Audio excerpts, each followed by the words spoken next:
दूसरी बात, एचपीयू में गैर शिक्षक भर्ती से जुड़ी करना चाहेंगे। दरअसल पिछले 3 वर्षों से क्योंकि ये भर्ती ही नहीं हो पाई है, कभी यहाँ आपदा की वजह से ये भर्ती नहीं हो पाई, हालांकि कोविड काल भी फिर बीच में आ गया था, उस वजह से भी ये भर्ती लटक गई थी। ये क्लास 2, क्लास 3 और क्लास 4 की भर्तियां होनी हैं गैर शिक्षकों की, और लगभग इसके लिए पहले भी 2 बार पद विज्ञापित किए गए, अब तीसरी बारी पद विज्ञापित किए जाएंगे।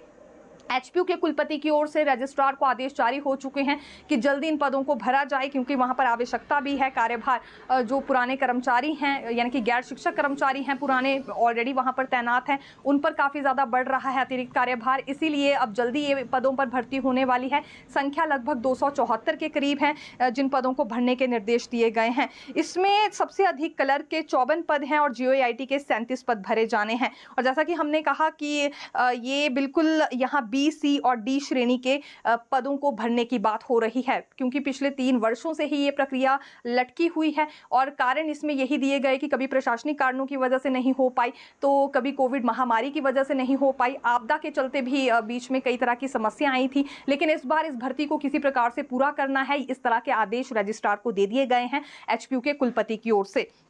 जेबीटी बनाम बीएड मामले को लेकर भी अपडेट लाए हैं, क्योंकि देखिए फिलहाल इसमें भी सुनवाई का इंतजार हो रहा है, लेकिन यहाँ जेबीटी अभ्यर्थियों की ओर से अब एक और डिमांड रखी गई है।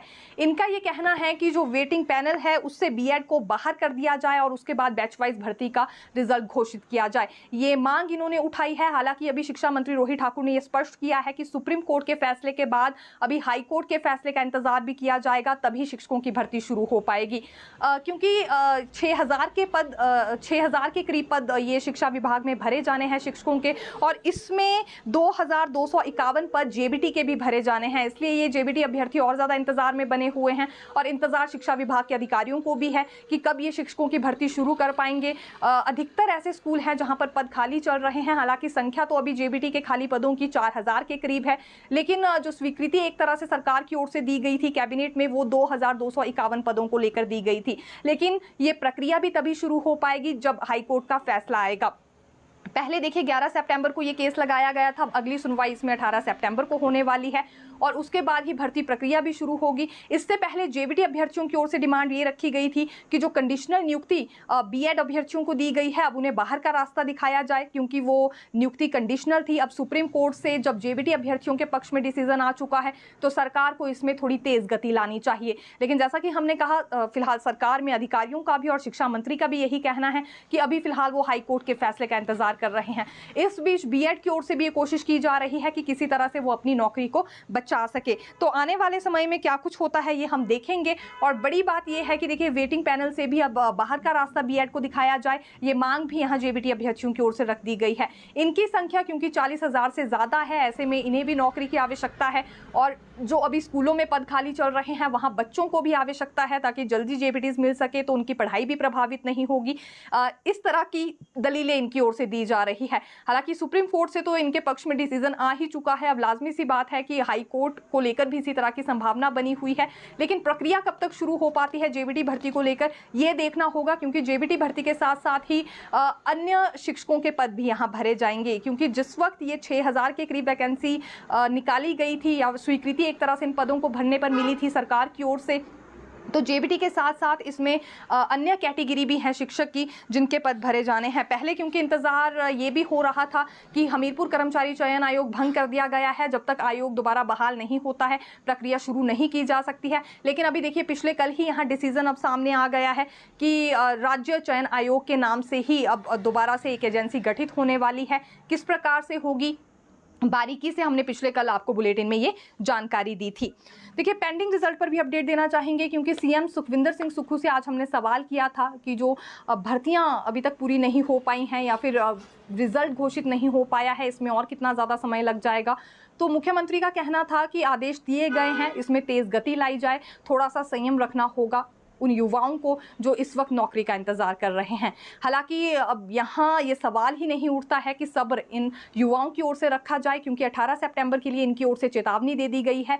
ये अनिश्चितकालीन भूख हड़ताल पर बैठने वाले हैं, वो भी हिमाचल प्रदेश विधानसभा के बाहर, और ये तब तक भूख हड़ताल पर बैठे रहेंगे जब तक इनका रिजल्ट अब घोषित नहीं हो जाता है। विशेष तौर से ये वो अभ्यर्थी हैं, देखिए जिनके पोस्ट कोड्स विजिलेंस जांच के दायरे में हैं, क्योंकि दूसरी तरफ वो पोस्ट कोड्स हैं जो कि विजिलेंस जांच के दायरे से बाहर हैं, लेकिन अभी तक उनके लिए कोई भी रिजल्ट घोषित नहीं हो पाया है। हालांकि लोक सेवा आयोग के अधिकारी बार बार ये कह देते हैं कि अभी रिकॉर्ड को लेकर वेरिफिकेशन हो रही है या फिर प्रोसेस जारी है, इसलिए वो अभ्यर्थी फिर भी थोड़े शांत बैठे हैं। लेकिन विजिलेंस जांच में जो पोस्ट कोड्स चल रहे हैं उन्हें लेकर अभी फिलहाल कोई भी क्लैरिटी नहीं दी जा रही है कि कब तक जांच जारी रहेगी या कब तक ये जांच के दायरे से बाहर आएंगे, इसलिए ये काफ़ी ज़्यादा परेशान हो गए हैं कुछ एक यंगस्टर्स, और इनकी ओर से चेतावनी ये दे दी गई है कि अब ये विधानसभा के बाहर बैठकर प्रदर्शन करेंगे, अनिश्चितकालीन भूख हड़ताल पर बैठेंगे जब तक इनके रिजल्ट घोषित नहीं हो जाते हैं। क्योंकि एक डर इन्हें ये भी सता रहा है कि अब इतने महीने गुजर गए हैं, कहीं ऐसा ना हो सरकार बाद में कोई ऐसा फैसला ले ले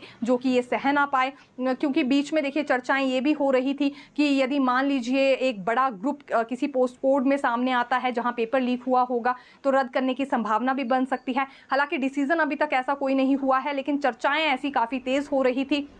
तो उसके बाद लगातार इनकी ओर से यही चेतावनी दी जा रही है कि जिन युवाओं ने दिन रात मेहनत कर ये एग्ज़ाम्स दिए हैं और पेपर पास किया है, फिलहाल उनके साथ कोई अन्याय नहीं होना चाहिए। हालांकि दूसरी ओर बात करना चाहेंगे उन पोस्ट कोड्स को लेकर जो अभी लोक सेवा आयोग के पास हैं, क्योंकि क्लैरिटी इसमें भी नहीं हो पा रही है।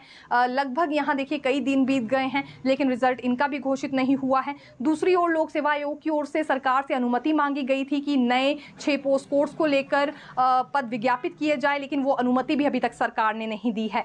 यानी कि ये जो जब हमीरपुर कर्मचारी चयन आयोग भंग हुआ था उसके बाद का प्रोसेस काफी ज्यादा धीमा है।